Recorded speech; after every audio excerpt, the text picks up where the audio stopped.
Da, da, da, da, da, da, da.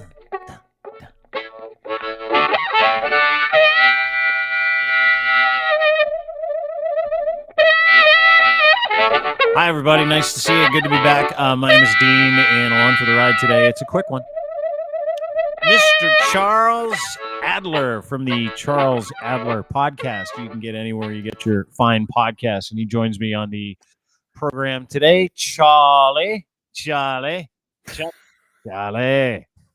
you doing? How are you? Yeah. I'm alive. It's good to be alive. Good to be alive. Good to be alive in the greatest country in the world. I'm sorry. Not America. I wish I could live like a serial killer.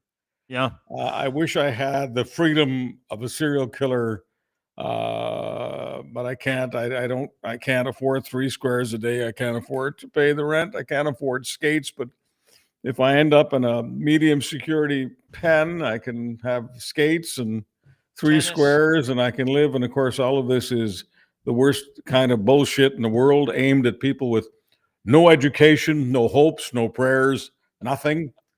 People who rip off a loony from an old age pensioner to stuff in a box to pick up the Toronto Sun. I mean, that's what this stuff is aimed at, and that's where some conservative politicians are right now. And it's not just MPs. The leader is retweeting this nonsense. The message is serial killers like Paul Bernardo are living better than the average Canadian.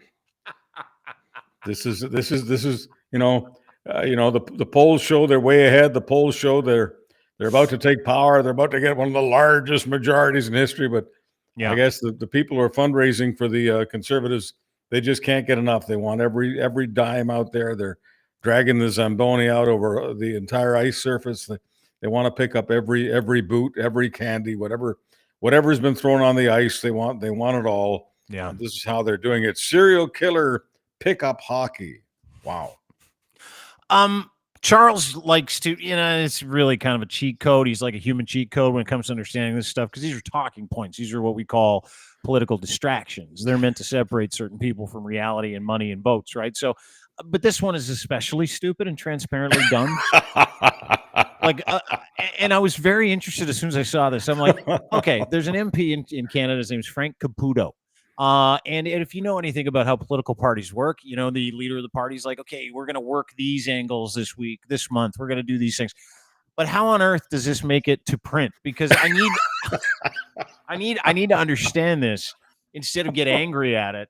Is they came up with this new anti look out everybody fear porn, promotion. It's the only thing I call it, campaign, where this Frank Caputo alleges to have gone to a maximum security prison to link up with Canada's worst serial killers, namely Paul Bernardo and Luca Magnotta.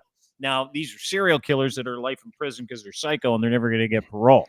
So they've been using this hey, Trudeau isn't tough on crime business, and which, hey, listen, I'm a big fan of being tough on crime. They don't need to drag me along for this. I'm like, yeah, I want better minimums, all that stuff. And he's trying to convince us that not only is Justin Trudeau possibly going to let a couple of serial killers out into the general population to mix with us, but while they're in jail, Charles, they're playing pickup hockey on a private rink, tennis, working out, skiing, get great meals and a great place to stay, which is entirely fucking untrue. Pardon my language. Yeah. Well, I mean, and that's of course when Paul Bernardo and Luca Magnotta get up in the morning. I mean, they're wondering whether they can get a good game of pickup hockey going. They want to play tennis. They want to work out because they're just like the rest of us. I mean, they want to eat people or slay them. I mean, anyway, the point is, it's an insult to the intelligence of the average human being. But they're not going for average right now. They're going for below average. They're going for the unhappiest people in Canada. I am sorry. I'm as sorry as can be that we have some unhappy people in Canada. But I'm also as sorry as can be that one of the 2 major parties in this country is trying to exploit their misery as much as possible by saying, oh, by the way, les miserables, by the way, you miserable Lugans, there are people who are having a better life than you, and they're serial killers. And this means that the national government, this means the Trudeau government wants Paul Bernardo to have a better life than you. And there are people in this country who lap this stuff up. And there are political parties in this country, especially one of them, which, like I say, the pollsters think of as the government in waiting that just wants to make money off this kind of misery. Yeah, there's an article about this whole thing. Jason P. wrote it. It's at Crier Media. You can go to crier.co and check it out. To your point, Pierre Poilievre didn't waste any time, and I think this was the whole idea, because Frank Caputo's been leading this charge. He got caught in this lie, by the way. So Frank said he went and met with the cold, dead killer, Paul Bernardo. Indeed, never happened. Said he went to the actual prison, which used to be a military training facility, which is why it has a rink that hasn't been operational since 1964. Failed to mention that. And then there's Pierre Poilievre, Mr. Pepperpot, and I mean, this is a message he's sending out to all Canadians. And you talk about below average, you'd have to be to believe this. Life is not bad after 8 years of Trudeau. If you're a sadistic murderer, saying Canada's a great place for sadistic murderers. So he's painting Canada as a shithole that he is, breaking Canada yet again, destroying the reputation of this beautiful country on the world stage, because none of this is true. For everyone else, he says, Charles, it's terrible. If I believed any of his nonsense, if I had a lobotomy, maybe it would take more than a lobotomy. Maybe I'd have to be in 3 different pieces and 3 different dumpsters to believe Pierre Poilievre. But whatever condition I'd have to be in, dead or alive, if I was in that condition, I guess I might want to vote for him or endorse him. But I mean, in my opinion, he will benefit from a lot of people who feel that they want change. And in this country, there's just 2 doors that form government: the red door and the blue door. And if people are tired of walking through the red door, I get it. They'll vote for the blue door. But for many people with average intelligence and better, with many people with normal self-esteem and better, you really have to hold your nose to vote for this tiger, because this is as trashy as anything I've seen in my lifetime. I mean, the Pierre Poilievre is reminding me of talk show hosts who used to try to ape me. They used to try to outdo me, and they would every now and then do the crime thing, and they would go for a 10-minute, 15-minute, 20-minute monologue detailing specific meals that prisoners would get, and the idea that they had access to computers and TV and occasionally pornography, and they would talk about the wonderful life they had in prison and how much better their lives were than people listening. And that's what they would do to try to sort of compete with what I was doing. And it was pathetic, and it was trash. And that's what Pierre Poilievre is now. He's like a fucking terrible, terrible impersonation of a talk show host. That's what he's doing. I get no pleasure out of saying it, because I do love this country, and I do love democracy. I don't want democracy to be competitive. I don't want the Liberal Party, the Conservative Party, the NDP Party to be professional organizations that do a lot of things, but number one, have respect for the people of this country. Pierre Poilievre has no respect for the people of this country. Pierre Poilievre is on the level of a talk show host on his last legs, throwing peanuts at the rubes. Those are some of the strongest words I've heard you use around that man. Well, I mean, I'm sorry. The guy's an intelligent guy. The guy, knows how to put his pants on. The guy knows how to deliver an excellent eulogy, which he did about a week ago for Brian Mulroney. The guy knows how to be better than this, but he's willing to impersonate scum, because I guess he feels it's something he needs to do. Perhaps he enjoys doing it. Perhaps it's because, the fundraisers tell him it's not enough. We need to raise more. Let's just get everybody. Let's Zamboni everything on the ice. I can't tell you what's going on in his head. I can just tell you what the outcome is. And it just makes him look bad, but frankly, it makes the country look bad. If I didn't think it had any impact on the country, if I thought he was one of these parties that was going to get 1 or 2% of the horse race vote at no seats, I'd never even talk about it. It's just embarrassing for me as a Canadian to have to endure this. You bring up a great point, Charlie. You bring up a great point. I've watched this gentleman. I've been trying to figure out what it is that makes me so sick every time I hear him talk. And I'll tell you what makes me sick as an immigrant to this country who loves this country, who is a naturalized Canadian, someone who took the oath of Canadian citizenship, who loves his country. To watch this man who wants to lead the reputation of Canadians, who wants to be the face of this country, tweet something so irresponsibly terrible.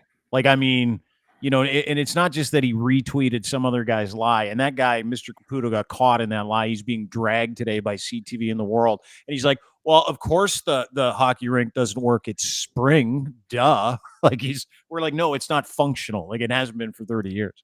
But you bring up the insult to intelligence that goes along with the reputational damage this man and his party and the ideology that sits around it. Say what you want about conservative ideology. There's a bunch of different ones that go into it.